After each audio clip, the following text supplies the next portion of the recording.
c'est un phénomène plutôt rare aux États-Unis. Les Américains sont un peuple qui est particulièrement respectueux des institutions et des symboles qui représentent ces institutions. Donc, on peut manifester, bien évidemment, aux États-Unis. On le fait de manière régulière.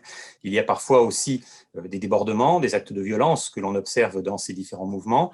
Mais ce qui est tout à fait singulier dans ce pays, c'est qu'on ne touche pas au symbole du fédéralisme américain, on ne touche pas aux monuments, on ne touche pas aux grands établissements, que ce soit la Maison-Blanche, que ce soit le Congrès ou autre. Et il est effectivement assez particulier, assez choquant même, de voir ces scènes d'individus pénétrant sans y être évidemment invités à l'intérieur du Congrès.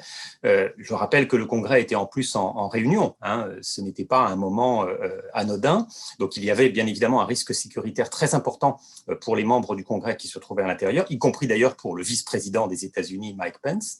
Et puis, d'autre part, on peut être assez surpris et à certains égards choqué par l'absence de sécurité autour de ce bâtiment. La facilité avec laquelle ces individus ont pu pénétrer à l'intérieur du Congrès nous interpelle et on a vu d'ailleurs au cours des dernières heures des commissions d'enquête se mettre en place pour essayer de comprendre ce qui s'est véritablement passé. Et puis le responsable de la sécurité du Congrès a hier démissionné. Donc on voit bien là qu'il y a eu des failles importantes.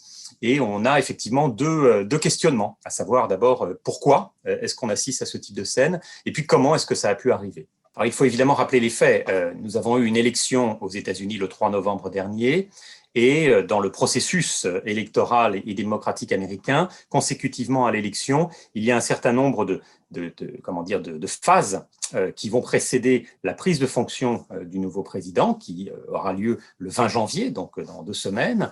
Ces différentes phases sont notamment la reconnaissance de l'ensemble des grands électeurs par État. Ça, c'était au mois de décembre, le 14 ou le 15 décembre. Et puis, la dernière partie, je dirais, de ce petit épisode, elle s'est effectivement déroulée jeudi. C'est normalement une formalité, à savoir le Congrès qui valide les résultats État par État et qui, par conséquent, valide évidemment l'élection du nouveau président.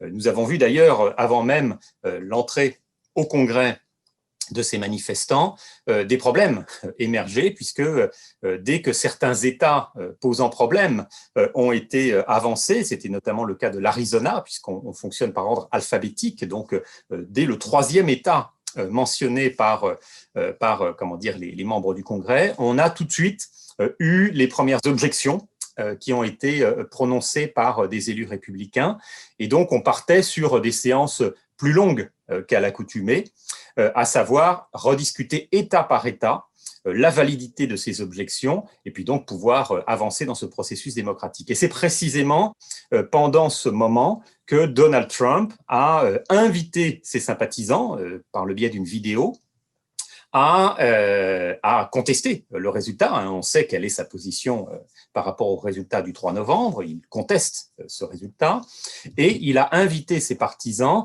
à, avec lui, marcher vers le Congrès. Et on a vu effectivement cette convergence de sympathisants de Donald Trump vers le Congrès avec les débordements que l'on connaît. Donc la responsabilité de Donald Trump est évidente, compte tenu qu'il a invité ses partisans à converger vers le Congrès.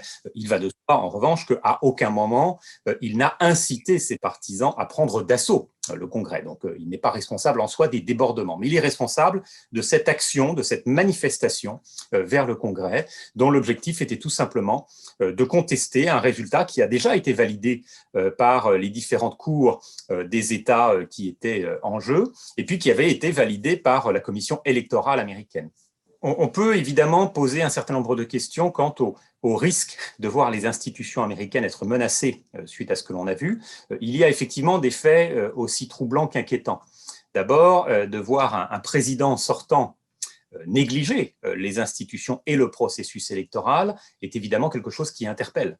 Et il est fort probable d'ailleurs que Donald Trump devra rendre compte devant la justice américaine de son refus de se plier aux exigences des institutions de ce pays. Donc il y a évidemment cette situation qui est très fortement mise en avant, et on a vu d'ailleurs, suite à ces débordements au Congrès, les démocrates appelaient à la démission de Donald Trump en ayant recours à deux procédés.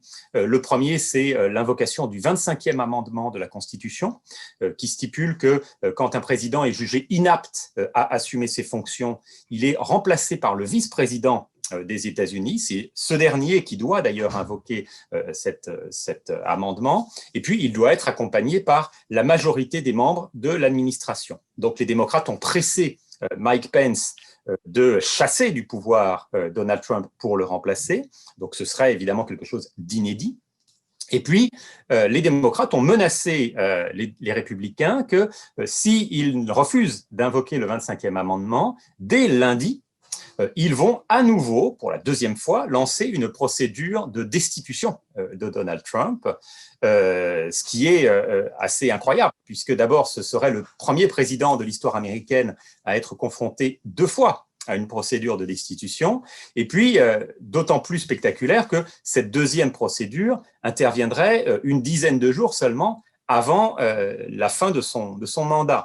Donc on voit bien qu'il y a une volonté presque d'acharnement des démocrates à vouloir tirer un trait définitif sur Donald Trump et ne pas se contenter d'une certaine manière du résultat de l'élection. Donc là, il y a quelque chose d'assez inquiétant, je trouve, d'un côté l'acharnement de Donald Trump et puis de l'autre l'acharnement des démocrates et notamment de Nancy Pelosi.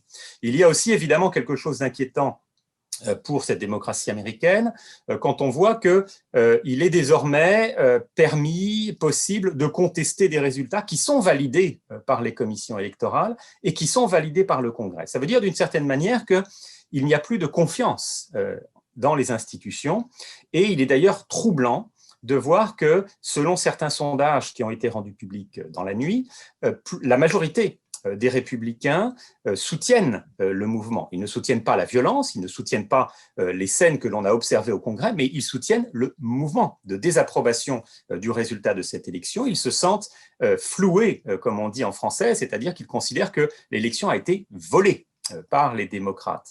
Et par conséquent, il y a là effectivement quelque chose de très inquiétant, à savoir à quoi sert le processus démocratique, à quoi sert une élection s'il est désormais possible, sans la moindre preuve, sans la moindre démonstration, d'en contester le résultat. Et puis enfin, il y a quelque chose peut-être qui m'inquiète tout autant dans la durée. On a vu dans les heures qui ont suivi ces événements les comptes de Donald Trump, notamment sur Facebook et sur Twitter, être d'abord fermés pendant quelques heures et puis ensuite fermés de manière définitive. Et on sait à quel point on va ici paralyser la capacité d'expression de Donald Trump, notamment sur Twitter, puisqu'il en a fait abondamment usage. Mais il y a là quelque chose d'inquiétant, ce que je qualifierais de privatisation de la censure. C'est de la censure, ni plus ni moins, mais c'est une censure qui n'est pas décidée par une cour, donc par la justice. Ce n'est pas une censure qui est validée par les représentants politiques, en l'occurrence le Congrès. C'est une censure qui est décidée par la direction de Facebook et de Twitter.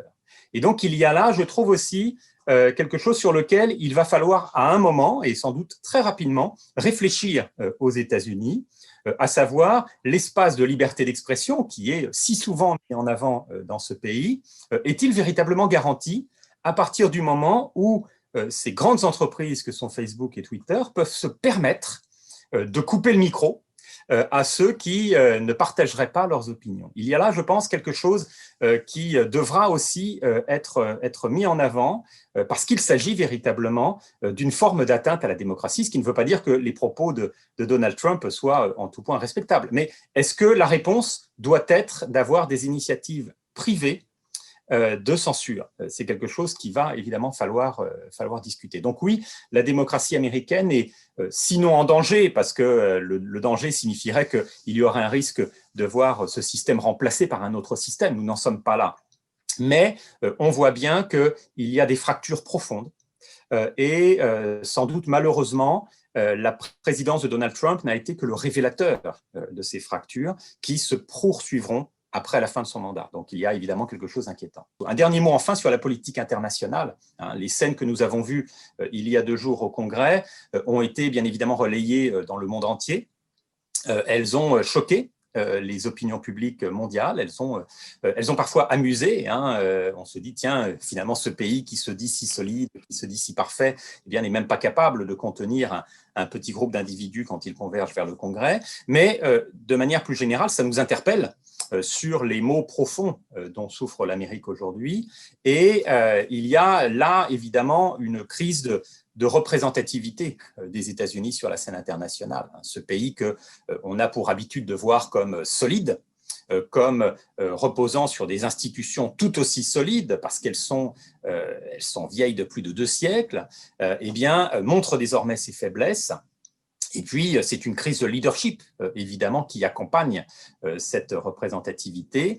Est-ce qu'on va suivre les États-Unis? Est-ce qu'on va faire confiance aux États-Unis à l'avenir, après ces 4 ans de présidence un petit peu chaotique, et puis après ce processus électoral qui a été un véritable fiasco?